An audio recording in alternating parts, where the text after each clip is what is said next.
লেখিকা প্রমা মজুমদারের গল্পগুলো আমাদের। সকাল থেকে একটার পর একটা মিটিং করার পর শরীরে আর এক বিন্দু পরিমাণ শক্তি নেই অন্য কিছু করার। তাই চেয়ারে একটু আয়েশ করে হেলান দিয়ে বসেছে নীরা। একটানা সোজা হয়ে বসে থাকায় পিঠে ব্যথা হয়ে গেছে। স্বনামধন্য একটা বুটিক হাউসের চিফ ফ্যাশন ডিজাইনার সে। তাকে তো একটু অফিসিয়াল আদব কায়দা মেনে চলতেই হবে। এখন লাঞ্চ ব্রেক চলছে, কেউ আসবে না, তাই একটু স্বস্তি। এমন সময়ই মোবাইলটা টুং করে বেজে ওঠে। নীরা অনিচ্ছা সত্ত্বেও মোবাইলটা হাতে নেয়। মেসেঞ্জারে নোটিফিকেশন এসেছে একটা গ্রুপ থেকে। অবসর সময়টা পার করার জন্য অনেকগুলো গ্রুপে জয়েন হয়েছে সে, কিন্তু অনেক কাজের চাপ থাকায় খুব বেশি অ্যাক্টিভ থাকা হয় না। স্কুলের বন্ধুদের গ্রুপ। মিশু টেক্সট করেছে, মিট আপ আজ সন্ধ্যা 6টা, যার যার ইচ্ছা চলে আয়। নিচে জায়গার নাম আর লোকেশন। নীরা মোবাইলটা রেখে আবার আগের মতোই আরাম করে বসলো। মিশুটা পারেও বটে, সারাদিন মোবাইল নিয়ে পড়ে থাকা আর এসব আজগুবি প্ল্যান করা। ওর অবশ্য অন্য কিছু করার দরকার নেই। সংসার নামক যে বস্তুটি আছে তা কয়েকজন কাজের লোক মিলে সামলায়। একটা ছেলে আছে, সেও এই বছর বোর্ডিং স্কুলে ভর্তি হয়েছে দেশের বাইরে। আর ওর স্বামী একজন ব্যবসায়ী, বিশাল বড় পারিবারিক ব্যবসা, সারাদিন অসম্ভব ব্যস্ততা। মিশুর সময় কাটে শপিং আর ফেসবুকিং করে। এই গ্রুপের জন্যই প্রায় 8-10 বছর পর স্কুলের বন্ধুদের সঙ্গে যোগাযোগ করা গেছে। এক্ষেত্রে মিশুর অবদানই সবচেয়ে বেশি। স্কুল পাশ করার পর সবাই যে যার পছন্দ মতো কলেজে ভর্তি হয়েছিল, তখন থেকে আলাদা হওয়া শুরু। নীরা, মিশু, কথা আরও কয়েকজন একই কলেজে পড়েছে, কিন্তু এইচএসসির পর সবাই আলাদা হয়ে যায়। নীরা ঢাকায় পড়াশোনা করলেও ইয়ার গ্যাপ হয়ে যায় 2 বছরের। সবার সাথেই মোটামুটি যোগাযোগ বিচ্ছিন্ন হয়ে যায়। বাকিরা নিজের পছন্দ মতো সাবজেক্ট নিয়ে বিভিন্ন জায়গায় চলে যায়। ফেসবুকের মাধ্যমে এত বছর পর সবার সাথে আবার নতুন করে বন্ধুত্ব করা গেছে। নীরা ভাবনায় পড়ে গেল যাবে কি না। একবার চিন্তা করলো কার এত সময় আছে সন্ধ্যায় যাওয়ার। আবার ভাবলো হয়তো আসতেও পারে। এতদিন পর দেখা হওয়ার সুযোগ সহজে কেউ হাতছাড়া করতে চাইবে না। বাসায় ফিরে তো আবার সেই কাজ নিয়েই বসতে হবে, তার চেয়ে বরং একটু আড্ডা দেওয়া যেতেই পারে। অন্য কেউ আসুক বা না আসুক, মিশু তো থাকবেই। মিশুর বলা ঠিকানায় পৌঁছাতে নীরার প্রায় 6:30 বেজে গেছে। নীরা একটু সংশয় নিয়েই রেস্টুরেন্টে ঢোকে। একসাথে অনেক মেয়ে কণ্ঠের হাসি শুনে সেদিকে এগিয়ে যায়। মিশু একটা চেয়ারে বসে আছে, ওর পাশে আরও 4টে চেয়ার দখল করে বসে আছে কথা, পিউ আর ঈশিতা। নীরা অবাক হয়ে ওদের দিকে তাকিয়ে আছে। মনে হচ্ছে মুহূর্তের মধ্যেই সেই চিরচেনা স্কুল জীবনে ফিরে গিয়েছে। টিফিন পিরিয়ডে যেভাবে সবাই গোল হয়ে বসে আড্ডা দিত, এখনও তাই করছে। তফাৎ শুধু এটাই যে তখন গায়ে সবার একই রকম স্কুল ড্রেস থাকতো। নীরাকে দেখে মিশু দূর থেকে বলে ওঠে, ওই যে আমাদের কর্পোরেট লেডি এতক্ষণে আসার সময় পেয়েছে। সবাই একসাথে নীরার দিকে ঘুরে তাকায়। নীরা হাসি হাসি মুখে বলে, কি আর করব বল, তোর মতো আরামের জীবন তো আমার না, তাই দেরি হয়ে গেল। নীরার কথায় সবার নীরব সম্মতি, তাই আর এই বিষয়ে কথা এগোলো না। সবার কুশল বিনিময় শুরু হয়ে গেছে। নীরা বলল, আমি তো ভেবেছিলাম কেউ আসবে না, শুধু মিশুর সঙ্গে 1 কাপ কফি খেয়ে বাড়ি চলে যেতে হবে। মিশু রেগে বলল, তুই তো এটাই ভাবিস, টেক্সট করলেও সিন করিস না, মেসেজের উত্তর দিস না। আমরা কতদিন ধরে প্ল্যান করছিলাম দেখা করার, কিন্তু কারো সময় হয় না। তাই আজ আমি ঠিক করেছিলাম দেখি কার কত টান আছে বন্ধুদের জন্য। এমনিতেও তো আমি ফ্রি থাকি, এখানে এসে একা একটু ঘুরে গেলে খুব বেশি খারাপ লাগতো না। কিন্তু সবাইকে দেখে সত্যি খুব ভালো লাগছে। মিশুটা বরাবরের মতোই হুল্লোড়ে রয়ে গেল। পিউ হাউসওয়াইফ মেসেজ দেখার পরই সিদ্ধান্ত নিয়েছে আসবে। বাচ্চাকে প্রাইভেটে দিয়ে এখানে চলে এসেছে।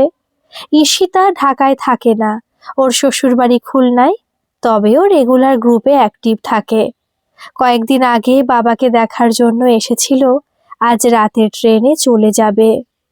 কিন্তু এই সুযোগ মিস করতে চাইনি, তাই অল্প সময়ের জন্য হলেও সবার সাথে দেখা করার জন্য চলে এসেছে। কথা এখনো আগের মতোই চুপচাপ, তবে আগের ঠোঁটের কোণের মিষ্টি হাসিটা এখন সারা মুখ জুড়ে বিস্তৃত হয়েছে। ও এমবিবিএস পাশ করে এখন রেগুলার চেম্বার করে একটা নামকরা প্রাইভেট হসপিটালে। বন্ধুদের সঙ্গে দেখা করার জন্য আজকের সব কাজ বন্ধ করে এখানে চলে এসেছে। নীরা বলল, সন্ধ্যার পর আমি ফ্রি, তাই আসার তেমন কোনো সমস্যা হয়নি। আমাদের মধ্যে সবচেয়ে বেশি স্বাধীন তো তুই। মাঝে মাঝে তোকে খুব হিংসে হয়। মিশু কথাগুলো বলার পরই অপ্রস্তুত হয়ে পড়ে। নীরার ব্যক্তিগত জীবন সম্পর্কে সবাই হয়তো সবটা জানে না, ওর এভাবে বলা একদমই ঠিক হয়নি। মিশু একটা অপরাধীর মতো নীরার দিকে তাকালো। নীরা ওর কথায় কিছু মনে করেনি, তাই ওর চোখের ভাষা বুঝতে পেরেই হালকা হাসি দিয়ে আড্ডায় মেতে উঠল। যদিও গ্রুপের সবার কম বেশি কথা হতো, কিন্তু এতদিন পর সামনাসামনি দেখা হওয়ায় সবার মধ্যেই ভীষণ আনন্দ। আড্ডা চলছে আপন গতিতে, সবার মুখেই স্কুল জীবনের স্মৃতি। ফেলে আসা সময়কে কিছু মুহূর্তের জন্য আবার ফিরে পাওয়ার প্রয়াস। রেস্টুরেন্টের লোকেরা মনে হয় বুঝতে পারছে, তাই ওদেরকে আলাদা রুমে বসার ব্যবস্থা করে দিয়েছে। ত্রিশোর্ধ্ব মহিলাদের কিশোরী মনে হচ্ছে হয়তো। চোখের পলকেই 2 ঘন্টা চলে গেছে, কিন্তু কেউ টের পায়নি।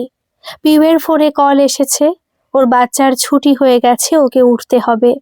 ঈশিতারও উঠতে হবে, ওর ট্রেনের সময় হয়ে যাচ্ছে। এত বছরের জমানো গল্প কি এই অল্প সময়ে শেষ করা যায়? তাই সবাই মিলে ঠিক করলো কিছুদিনের মধ্যেই আবার একসাথে হবে। সবাই অবশ্যই আসার চেষ্টা করবে, তবে এবার দেখা হবে নীরার বাসায়। একরাশ ভালো লাগা নিয়ে সবাই বাড়ি ফেরে। বাসায় ফিরে নীরা আবার নিজের জগতে হারিয়ে যায়। অনেক দিন পর একটু প্রশান্তি অনুভব করে নীরা। ওর জীবনের ছন্দ অন্য সবার থেকে একটু আলাদা, কারণ ও ডিভোর্সি। ওর নামের সাথে এই শব্দটা অনেকদিন আগেই জুড়ে গেছে। একটা ছোট্ট ফ্ল্যাট ভাড়া নিয়ে থাকে ওর একমাত্র মেয়ে নিহারকে নিয়ে।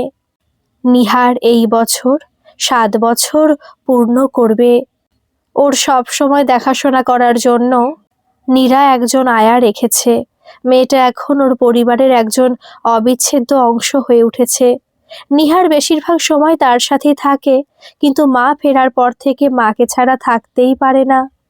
নীরার জীবনের একমাত্র অবলম্বন নিহার, তাই মেয়েকে নিয়ে সে ভালোই আছে। সমাজের কটাক্ষ একসময় গায়ে লাগাতো, কিন্তু এখন সব উপেক্ষা করে বাঁচতে শিখেছে। অফিসে আসার পরে নীরা কাজে মগ্ন হয়ে পড়ল। নিহারকে স্কুলে দিয়ে অফিসে চলে আসে।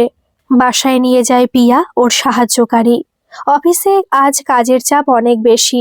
আগামী মাসে একটা ইভেন্ট আছে, তাই নতুন কিছু পোশাক ডিজাইনের কাজ চলছে। নীরাকে বস খুব পছন্দ করে ওর কাজের জন্য, তাই ওর উপর দায়িত্বটাও বেশি। এই অফিসটা নীরার খুব প্রিয় জায়গা। এখানে কেউ ওর অতীত নিয়ে কথা বলে না, সবাই ওর কাজের জন্য ওকে চেনে। এখানে সে কাজ করছে প্রায় 6 বছর। এতদিনে এটাও নীরার একটা পরিবার হয়ে গেছে। এখান থেকেই সে নিজের পরিচয় তৈরি করতে পেরেছে। এমন সময় তিশা এসে জিজ্ঞেস করলো, আজ কয়টার সময় যাবে আর কি পড়বে? তিশা ওর জুনিয়র, কিন্তু খুব মিশুকে স্বভাবের, তাই নীরার সঙ্গে ভালো বন্ধুত্ব হয়ে গেছে। হঠাৎই নীরার মনে পড়ে গেল আজ একটা অনুষ্ঠানে যেতে হবে। ওদের এক কলিগের ছোট বোনের বিয়ে। অফিসের সবাইকে আমন্ত্রণ করা হয়েছে, নীরাকে অবশ্যই যেতে হবে। বাসা থেকে তৈরি হয়ে আসতে অনেক দেরি হয়ে যাবে, তাই নীরা সিদ্ধান্ত নিল অফিস থেকেই যাবে। যেহেতু এটা একটা ফ্যাশন হাউস আর নীরাকে মাঝে মধ্যে প্রেজেন্টেশন দিতে হয়, তাই ওর কিছু পোশাক সব সময় অফিসে থাকে। সেখান থেকে একটা শাড়ি পরে তৈরি হয়ে নিল নীরা। নিহারের জন্য মনটা কেমন লাগছে। বিয়ে বাড়ি যাবে, কিন্তু মেয়েটাকে নিতে পারছে না, তাই মনটা খচখচ করছে। আসলে সব কিছুর পর দিন শেষে সে তো একজন মা। আত্মীয় বা পরিচিত কারোর অনুষ্ঠানে খুব বেশি জরুরি না হলে নীরা যায় না। নিহারকে সাথে নিয়ে গেলে সবাই ওর দিকে কেমনভাবে তাকায়, ওকে নিয়ে কথা বলে। ওদের মধ্যে অনেকের দৃষ্টিতে করুণা স্পষ্ট হয়ে ওঠে, যা নীরা কিছুতেই মেনে নিতে পারে না। তাই সে মেয়েকে নিয়ে নিজের জগৎ তৈরি করে নিয়েছে। মেয়েকে পর্যাপ্ত সময় দেওয়ার চেষ্টা করে, ছুটির দিনে ঘুরতে যায়, ওর কোনো ইচ্ছাই অপূর্ণ রাখে না। নিহারের জন্য ওর কিছু প্রিয় খাবার অনলাইনে অর্ডার করে দেয় নীরা। মেয়েটা হয়তো খাবারগুলো দেখে খুশি হবে, এতেই ওর শান্তি। অফিস থেকে সবাই একসাথে উপস্থিত হলো পার্টি সেন্টারে। অফিস থেকে গিফট দেওয়া হলেও নীরা নববধূর জন্য একটা ফুলের বুকে নিয়ে এসেছে। পার্টি সেন্টার লোকে গমগম করছে। স্টেজে ছবি তোলার লাইন পড়েছে। নীরা একটু দূরে দাঁড়িয়েছিল। বরবউকে ভালোই মানিয়েছে। খাবারের আয়োজন করা হয়েছে অন্য পাশে, তাই সেখানে ভিড়টা একটু বেশি। হঠাৎ স্টেজের সামনে নীরা একটা পরিচিত মুখ দেখতে পায়। মিশু বসে আছে একটা চেয়ারে, কিন্তু ওকে একবার দেখে নীরা চিনতে পারেনি। কাল সন্ধ্যার সাথে ওর কোনো মিল নেই। একটা রংচঙের শাড়ি, গা ভর্তি ভারী গয়না, মুখে মেকআপের ভারী প্রলেপ, মুখে হাসির বদলে গাম্ভীর্য, একদম বেমানান লাগছে ওকে। নীরা এগিয়ে গিয়ে মিশুর হাত ধরল। মিশুর মুখটা মুহূর্তের মধ্যে বদলে গেল নীরাকে দেখে। পাত্র মিশুর আত্মীয়, ওর স্বামীর ছোট ভাই হয়। নীরা একটু মজা করে বলল, তোকেই তো নতুন বউয়ের মতো লাগছে। মিশুর মুখটা আবার মলিন হয়ে গেল। ও আস্তে করে বলল, এগুলো করতেই হয়, না হলে সম্মান থাকে না। আমার নিজের কোনো পরিচয় নেই এই সাজগোজ ছাড়া। মিশুর উত্তর শুনে নীরা অবাক হয়ে তাকিয়ে রইল। ওরা একপাশে দাঁড়িয়েছিল। কিছুক্ষণ পর কয়েকজন মহিলা মিশুর সঙ্গে আলাপ করতে আসে। ওদের আলাপের মূল বিষয় মিশুর শাড়ি আর গয়নার ডিজাইন আর দাম। নীরা খেয়াল করছে মিশু মুখ ভরে স্বামীর প্রশংসা করছে আর বলছে সব সে পছন্দ করে কিনে দিয়েছে। নীরা যেহেতু একজন ডিজাইনার, তাই মিশুর পোশাকের দাম আন্দাজ করতে খুব বেশি কষ্ট হয়নি। দাম যতই হোক না কেন, সেখানে সুন্দর রুচির অভাব স্পষ্ট। মিশুর পাশে নীরাকে খুব বেমানান লাগছে। ওর সাদামাটা সাজ মিশুকে আরো উজ্জ্বল করে তুলেছে। একটু পরে একজন স্যুট পরা লোক মিশুকে নীরার সামনে থেকে ডেকে নিয়ে গেল। মিশুকে বকা দেওয়ার মতো কি যেন বলছে। সেটা নীরা বুঝতে না পারলেও মিশুর চোখে মুখে অস্বস্তিটা ঠিক দেখতে পারছে। আবার হাত ধরে ওকে টেনে স্টেজে নিয়ে গেল। সেই লোকটা মিশুর স্বামী। নীরা ফেসবুকে ছবি দেখেছে, তাই চিনতে পারলো। নীরা কলিগদের পাশে গিয়ে দাঁড়ায়। সবাই টুকটাক কথা বলছে, তবুও নীরার নজর মিশুর দিকে। ওকে স্টেজের ওপর একটা পুতুলের মতো মনে হচ্ছে, অনেকটা দোকানে সাজিয়ে রাখা ম্যানিকুইনের মতো, যাকে অন্যেরা ইচ্ছে মতো সাজিয়ে রাখে। তারপরও মিশু হাসি মুখে ক্যামেরার দিকে তাকিয়ে ছবি তুলছে। কিন্তু কিভাবে সম্ভব? কাল সন্ধ্যায় যার সঙ্গে এতটা সময় কাটিয়েছে, সে সম্পূর্ণ অন্য মানুষ। নীরার মনে সন্দেহ দানা বাঁধে। মিশু ভালো আছে তো? মিশুর মুখে নিজের প্রতিবিম্ব দেখতে পায়। মানুষ কিভাবে মুখোশের আড়ালে সবকিছু লুকিয়ে রাখতে পারে, এটাই নীরা বুঝতে পারে না। যদি সে নিজে এটা পারত, তাহলে হয়তো ওর জীবনের গল্পটা অন্য রকম হতো। বাসায় ফিরে মিশু নিজের ঘরের দিকে পা বাড়ায়। কুনাল এখনো বাসায় আসেনি। ওরা একই অনুষ্ঠানে ছিল, কিন্তু ফিরেছে যে যার মতো। মিশু বাড়িতে আসলেও কুনাল এত তাড়াতাড়ি বাড়ি ফেরে না। কুনাল কোথায় আছে মিশু জানতেও চায়নি। আসলে কুনালের খবর রাখাটা এখন আর মিশুর দায়িত্বের মধ্যে পড়ে না। সমঝোতার সম্পর্কে এগুলো তেমন জরুরি না। মিশু ওর পোশাক পরিবর্তন করে একটা হালকা সুতির থ্রি পিস পরে নেয়। আয়নার সামনে দাঁড়িয়ে নিজের দিকে তাকায়। এত বছর ধরে ও যে সূক্ষ্ম অভিনয় করে এসেছে, আজ নীরা কি সব বুঝতে পেরেছে? ওর জীবনের বাস্তবতা এত বছর সবার থেকে আড়াল করে রেখেছে। এখন মনে হয় হাঁপিয়ে উঠেছে অভিনয় করতে করতে।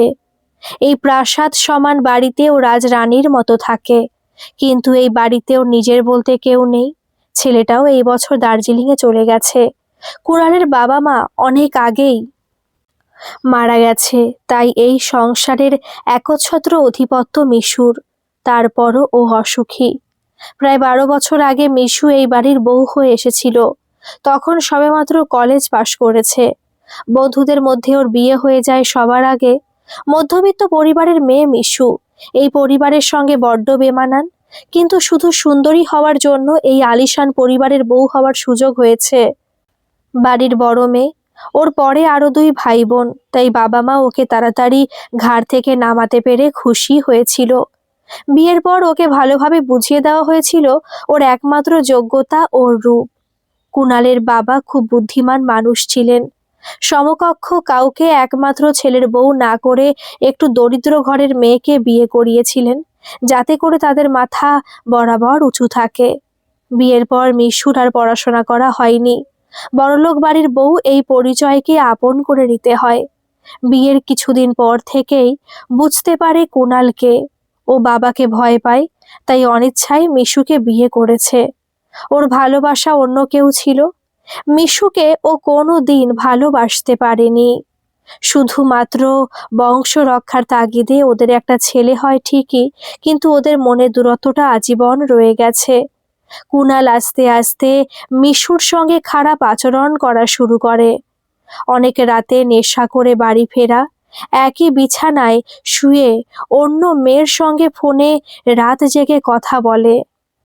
মিশুর কাছে এর থেকে অপমানের আর কিছু হতে পারে না।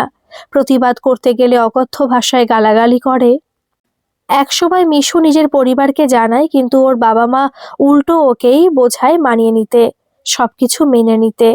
মিশুর মা বলল, বড়লোক ছেলেদের এমন একটু থাকতেই পারে, এটা নিয়ে মন খারাপ করার কি আছে।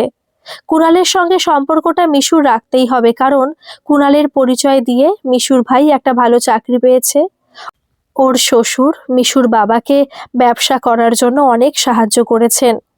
এখন যদি অন্য কিছু হয় বা লোক জানাজানি হয়, তখন আর মান সম্মান থাকবে না। তাই মিশুকে চুপ করে সব সহ্য করে যেতে হবে, এটাই নিয়ম। মিশুর মনের উপর তখন কি ঝড় গিয়েছিল তার খোঁজ কেউ নেয়নি। শ্বশুর বাড়িতে মিশু অবস্থান আরও করুণ। ওর নিজের কোনো পরিচয় নেই। সব জায়গায় মিসেস কুণাল হিসেবে ওকে সাজিয়ে নিয়ে যাওয়া হয়। দামি শাড়ি আর গয়নায় মানুষ মিশু হারিয়ে যায়। এভাবেই নাকি আভিজাত্য বোঝাতে হবে, তাই ওর প্রতিবাদ করার কোনো অবকাশ নেই। একসময় মিশু এতে অভ্যস্ত হয়ে যায়, নিজে থেকেই এই লোক দেখানো ব্যাপারগুলো করে যায়। বাইরে সবার সামনে সুখী দম্পতির অভিনয় করে, অথচ দুজনের মধ্যে যোজন যোজন দূরত্ব। মিশু সব মেনে নিতে গিয়ে আস্তে আস্তে নিজেকেই হারিয়ে ফেলেছিল। ঘরের কাজের জন্য লোকের অভাব নেই, তাই মিশুর কোনো কাজ নেই। কুণাল সারাদিন টাকার পেছনে ছুটে আর দিন শেষে নিজের অভ্যেস মতো পানাহার নয়তো নিত্য নতুন বন্ধুদের সঙ্গে সময় কাটায়। আর সে মনের শান্তির জন্য শপিংয়ে নয়তো রেস্টুরেন্টে ঘুরে বেড়ায়। মাঝে মাঝে বাবার বাড়িতে যায়, কিন্তু সেখানে সুখ নেই। ছেলেটা থাকতে ভালোই সময় কাটতো, এখন সে সঙ্গীটাও নেই। ফেসবুকে অনেকটা সময় কেটে যায়, আবার পুরনো বন্ধুদের নিয়ে মেতে উঠেছে, যদি একটু ভালো থাকা যায়, শান্তি পাওয়া যায় এই আশায়। অনুষ্ঠান থেকে ফিরে আসার পর নীরা নিহারকে সময় দেয়। যতই নিজেকে অন্য কাজে ব্যস্ত রাখার চেষ্টা করছে, ততবারই মিশুর কথা মনে পড়ছে। খুব ইচ্ছে করছে এখনই ফোন করে ওর সাথে কথা বলতে, কিন্তু পারছে না। এমন সময় ফোনটা টুং করে বেজে ওঠে। কথা গ্রুপে টেক্সট করেছে, আগামী পরশু একটা ছুটি আছে, ও আবার সবার সাথে দেখা করতে চায়। সেদিনের আড্ডার রেশ এখনো রয়ে গেছে, তাই সে আবার কিছু ভালো সময় কাটাতে চায়। নীরা একটা সুযোগ পেয়ে যায় মিশুর সাথে দেখা করার, তাই সাথে সাথে উত্তর দেয় তার কোনো সমস্যা নেই। মিশু সিন করেই হ্যাঁ বলে দেয়। ঈশিতা বলে অবশ্যই আসার চেষ্টা করবে, কারণ ওর বাচ্চার পড়াশোনার চাপ আছে। দেখা হওয়ার জায়গা তো আগে থেকে ঠিক করা নীরার বাসা। তাই নীরা আবার অপেক্ষা করা শুরু করে, হয়তো কিছু জানতে পারবে এই আশায়। নীরা অফিস থেকে ফিরেই ঘর গোছানো শুরু করে দেয়। কাল একটুও সময় পাওয়া যাবে না। নিহার সারাদিন বাসায় থাকে, তাই ঘরদোর একটু অগোছালো থাকে। নীরা বাইরের কাজে এতটাই ব্যস্ত থাকে যে নিজের ঘরের দিকে নজর দেওয়ার সময় পায় না। পিয়া অবশ্য যতটা সম্ভব পরিপাটি করে রাখতে চায়, কিন্তু নিহারের জন্য সম্ভব হয় না। আজ ফেরার সময় কিছু ফুল নিয়ে এসেছে। ঘরে ফুল রাখলে অন্যরকম সুন্দর লাগে। কালকের খাবারের আয়োজনটা নীরা খুব মনোযোগ দিয়ে করেছে। পিয়া ভালো রান্না করলেও আগের দিনের মায়েদের মতো পারে না, আর নীরা মেয়ের পছন্দের বাইরে তেমন কোনো রান্নাই ভালো করতে পারে না। তাই একমাত্র সম্বল কয়েকটা হোমমেড খাবারের পেজ। নীরা এমনই দুটো পেজ থেকে বধূদের পছন্দের খাবার অর্ডার করেছে। এই যেমন ছোট মাছের চচ্চড়ি, বিভিন্ন রকম ভর্তা। মিশু আগে খুব ঝাল খেতে পছন্দ করত, তাই ওর জন্য শুটকি মাছ ভুনা আর কথার অল টাইম ফেভারিট আচার। বাসায় ভাত, মাছ ভাজা আর অন্য কয়েকটা আইটেম হবে। নীরার এই একলা জীবনে একটু খুশির হাওয়া বইছে। এই শহরে ওর খুব আপন বলতে কেউ নেই। ওর বাবা মা বড় ভাইয়ের সাথে কানাডায় থাকে, মাঝে মাঝে আসে কিছুদিনের জন্য। অফিসে কিছু নতুন বন্ধু হয়েছে ঠিকই, কিন্তু সবাই ব্যস্ত নিজের কাজে। স্কুল জীবনের বন্ধুর সাথে কারো তুলনা হয় না। গ্রুপে প্রথম কথা হওয়ার সময় সবাই পরিবার সম্পর্কে জানতে চেয়েছিল। তখনই নীরা বলেছে সে ডিভোর্সি, কিন্তু ওর এই কথাটা শোনার পর কেউ কোনো রিয়াক্ট করেনি, আবার ওর কাছে কিছু জানতেও চায়নি। আজ ঠিক করেছে সবাইকে সবটা বলবে, ওর জীবনের বিভীষিকাময় সময়টার কথা।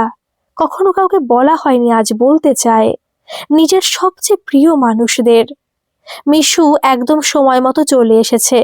ঈশিতার আসতে পারছে না, ওর বাচ্চার কোচিং ক্লাসে পরীক্ষা আছে। মেয়েটা বরাবরই সবার বিষয়ে একটু বেশি সিরিয়াস ছিল, এখনো একই রকম রয়ে গেছে। নিজের জীবনের সব অপূর্ণতা সন্তানের মধ্য দিয়ে পূরণ করতে চায়। কথা এসেছে একটু দেরি করে ওর হাজবেন্ড ওকে বাসার সামনে নামিয়ে দিয়ে গেছে। নিজের জীবনের সব অপূর্ণতা সন্তানের মধ্য দিয়ে পূরণ করতে চায়। কথা এসেছে একটু দেরি করে ওর হাজবেন্ড ওকে বাসার সামনে নামিয়ে দিয়ে গেছে। নিহার ওদের প্রথমবার দেখছে, তাই একটু অবাক হয়ে আছে, আবার ভালোও লাগছে। ও মাকে কখনো এত কথা বলতে শোনেনি তো। মা বাইরের লোকদের সাথে বেশি কথা বলে না, শুধুমাত্র ওর সাথেই মজা করে কথা বলে। আন্টিরা ওর জন্য অনেক কিছু নিয়ে এসেছে। নিহারের আর তর সইছে না সবকিছু দেখার, তাই পিয়াকে নিয়ে নিজের ঘরে চলে গেছে। বেলা প্রায় 4টে। খাওয়ার টেবিলে এক দফা আড্ডা দেওয়ার পর আবার শোয়ার ঘরে বসা হয়েছে। কথা বলল, আমি 1 সপ্তাহের খাবার একদিনে খেয়েছি, আজ আর উঠতে পারবো না। ওর কথা রেস্ট টেনে মিশু বলল, আমারও একই অবস্থা। এখন মনে হচ্ছে আমাকে টেনে তুলতে হবে, না হলে এখানেই থেকে যেতে হবে। সবাই একসাথে এসে ওঠে। নীরা বলল, কোনো সমস্যা নেই, আজকে থেকে যা, এমনিতেই এই বাসায় কেউ নেই, আমি তো একাই থাকি। এবার মিশু আর কথার কৌতূহলী দৃষ্টি নীরার দিকে। ওদের চোখের প্রশ্নটা নীরা বুঝতে পারে। নিহার অন্য ঘরে ঘুমাচ্ছে, তাই নীরা বলল, আমি কেন একা থাকি সেই কারণটা আজ তোদের বলবো। অনার্স পড়ার সময় একটা সম্ভ্রান্ত শিক্ষিত পরিবার থেকে আমার বিয়ের প্রস্তাব আসে। প্রথমে না করে দিই, পড়াশোনা শেষ করে চাকরি করব, দু চোখে অনেক স্বপ্ন। কিন্তু বাবা মা খুব জোরাজোরি করতে শুরু করে। ওদের কাছে এমন ছেলের চেয়ে ভালো আর এই দুনিয়াতে নেই। আমার উপর চাপ দিতে থাকে পরিবারের সবাই, অগত্যা বিয়ের পিঁড়িতে বসে যাই। ভালো ছেলে, ভালো পরিবার, আর কি চাই। আসলে ওরা যে একটা অদৃশ্য শেকল আমার পায়ে পরিয়ে দেয় তা কিছুদিন পর বুঝতে পারি। প্রথম বাধা আসে ভার্সিটি যাওয়া নিয়ে। বাড়ির বউ ব্যাগ ঝুলিয়ে বাইরে যাবে, এটা তো হতেই পারে না, তাই পড়াশোনা বন্ধ। একটু প্রতিবাদ করেছিলাম, তখন মা এসে বোঝালো, আর পড়াশোনা করা দরকার নেই, ওদের অনেক আছে, তোর চাকরি করতে হবে না, বাচ্চা নেওয়ার চেষ্টা কর। এই পরিবারের বউ আর কি কি করতে পারবে না, তার একটা লম্বা তালিকা আমাকে শুনিয়ে দেওয়া হলো, যার সারমর্ম এই অদৃশ্য জালে তোমাকে বন্দি থাকতে হবে। এত সম্ভ্রান্ত পরিবারের নিয়ম কানুনের সঙ্গে মানিয়ে নিতে গিয়ে আমার প্রাণ ওষ্ঠাগত প্রায়। অভাব বা সাংসারিক কলহ ছিল না, কিন্তু মানসিক শান্তিও ছিল না। স্বামী নামক ভদ্রলোক সবকিছুতেই নির্লিপ্ত থাকতো, শুধু নিজের চাহিদা পূরণের বাইরে আমার সাথে তেমন কোনো সম্পর্ক রাখার দরকার মনে করতো না। তাই কিছুদিনের মধ্যে নিজের মধ্যে অন্য কারোর উপস্থিতি অনুভব করলাম। এবার পরিবারের অন্য রূপ, স্বামীর আদর যত্ন বেড়ে গেল দ্বিগুণ। শ্বশুর শাশুড়ি মাথায় করে রাখে, বংশের প্রদীপ আসতে চলেছে, সেই খুশিতে সবাই ডগমগ। সবার একটাই চাওয়া, ছেলে সন্তান লাগবে। আমার উপর আরো কিছু নতুন নিয়ম আরোপ করা হয়। বাড়ির বাইরে যাওয়া যাবে না, ইচ্ছে মতো কিছু খাওয়া যাবে না, শাশুড়ি মায়ের কথা মতো হাতে আর গলায় তাবিজের দোকান। রাগ করলে বা না পড়তে চাইলে কথা কাটাকাটি হতো, তাই অনিচ্ছা সত্ত্বেও করতেই হতো। বাবার বাড়িতে যাওয়া তো অসম্ভব, তাই বাবা মা কিছুক্ষণ সময়ের জন্য এসে দেখে যেত। 5 মাস পর জানতে পারি আমার মেয়ে হবে। এই খবরে তাদের আদর যত্ন মুহূর্তের মধ্যেই উবে গেল। এবারও তাদের অন্য রূপ, মেয়ে বাচ্চা তাদের পছন্দ না। একটু দেরি হয়ে গিয়েছিল, হয়তো না হলে নিহারকে আমার পেটেই শেষ করে দিত। এবার আর আমার প্রতি তাদের কোনো দায় নেই। এমন মানসিক অত্যাচার সহ্য না করতে পেরে বাবার বাড়ি চলে যাই। স্বামী নামক লোকটা তখনও কিছু বলেনি। বাবা মায়ের সাথে থাকলেও মানসিকভাবে অনেক ভেঙে পড়েছিলাম। তার প্রভাব শরীরের উপরও পড়েছিল।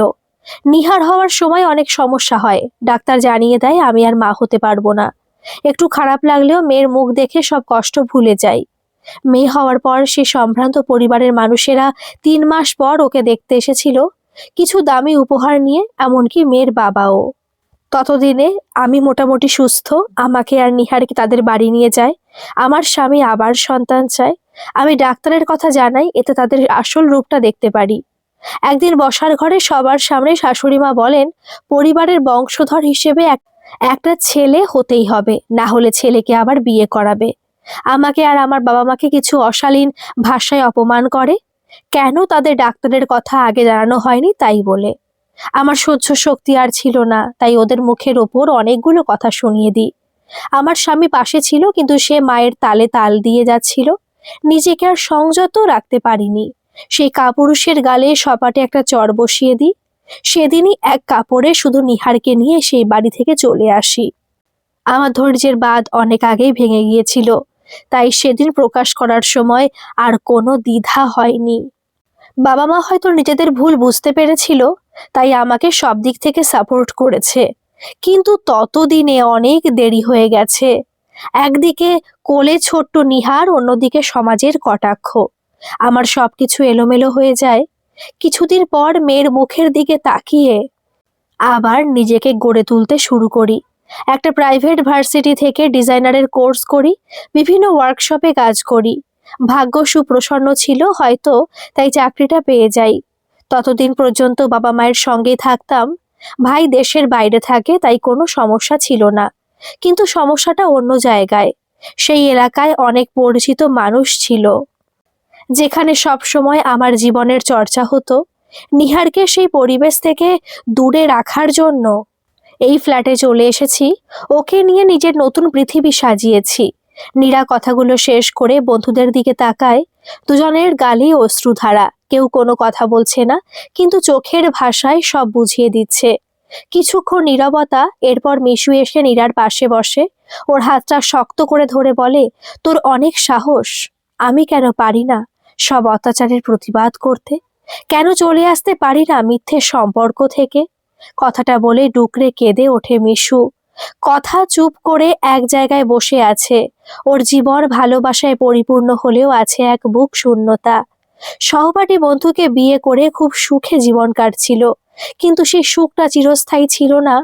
বিয়ের 2 বছর পর যখন কোনো সন্তান হচ্ছিল না, তখন নিজেদের চিকিৎসা শুরু করে।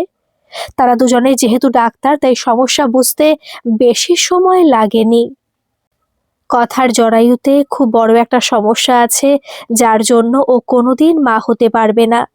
যে মেয়ে প্রতিদিন অন্য মায়ের কোল আলো করে দেয়, তার কোল শূন্যই থেকে যাবে আজীবন। কথার স্বামী শুভ অবশ্য ওকে ভালোবেসে আগলে রাখে। নিজের কষ্টটা আড়াল করার চেষ্টা করে প্রাণপণে, কারণ ও খুব বাচ্চা পছন্দ করে। কত শখ ছিল একটা সন্তানের, কিন্তু ভাগ্যের নির্মম পরিহাস। শ্বশুরবাড়ি আর সমাজের কটু কথা ওকে শুনতেই হয়। এসবের জন্য সবার থেকে আলাদা হয়ে গেছে ওরা। সারাদিন বাইরে কাজ করার পর সে শূন্য ঘরেই ফিরতে হয়। নিহারের মতো মিষ্টি একটা বাচ্চা বাবার আদর থেকে বঞ্চিত। অন্যদিকে শুভ বাচ্চাদের সঙ্গ পাওয়ার জন্য সবসময় আক্ষেপ করে। ইদানিং একটা অনাথ আশ্রমে যায়। সেখানের বাচ্চাদের প্রতি সপ্তাহে ফ্রিতে চিকিৎসা করে। কিছুটা সময় ওদের সাথে আনন্দে কাটায়। কেন এমন বৈষম্য? নীরা খেয়াল করে কথা নির্জীবের মতো বসে আছে, ওর চোখের কোলে জলের রেখা। ওর কথাগুলো অন্যদিন শোনা যাবে, হয়তো মিশুর একটু কথায় নীরা সব ফেলেছে। তাই ওকে আর কিছু প্রশ্ন করার দরকার নেই। ঘরের পরিবেশটা কেমন থমথমে হয়ে গেছে। নিহারের ঘুম ভেঙে গেছে। পিয়া রান্নাঘরে সন্ধ্যার খাবারের আয়োজন করেছে। নিহার মায়ের ঘরে গিয়ে দেখে এত বড় বড় মানুষেরা কান্না করছে। ও অবাক হয়ে প্রশ্ন করে, তোমাদের কে বকা দিয়েছে? কাঁদছো কেন? ওর গলার আওয়াজে আবার ঘরে প্রাণ ফিরে আসে। সবাই সমস্বরে হাহা করে হেসে ওঠে। বাসায় ফিরতে ফিরতে প্রায় ৮টা বেজে যায়। তবুও সবার মনে এক প্রশান্তি। মনের কথা বলার মানুষের অভাব সবারই ছিল। আজ নির্ভার মনে সবাই বাড়ি ফিরেছে, আবার দেখা হওয়ার প্রত্যয় নিয়ে। গল্পটি কেমন লাগলো অবশ্যই কিন্তু কমেন্ট করে জানাবেন। আর ভালো লাগলে একটা সাবস্ক্রাইব করে আমার পাশে থাকবেন। ধন্যবাদ।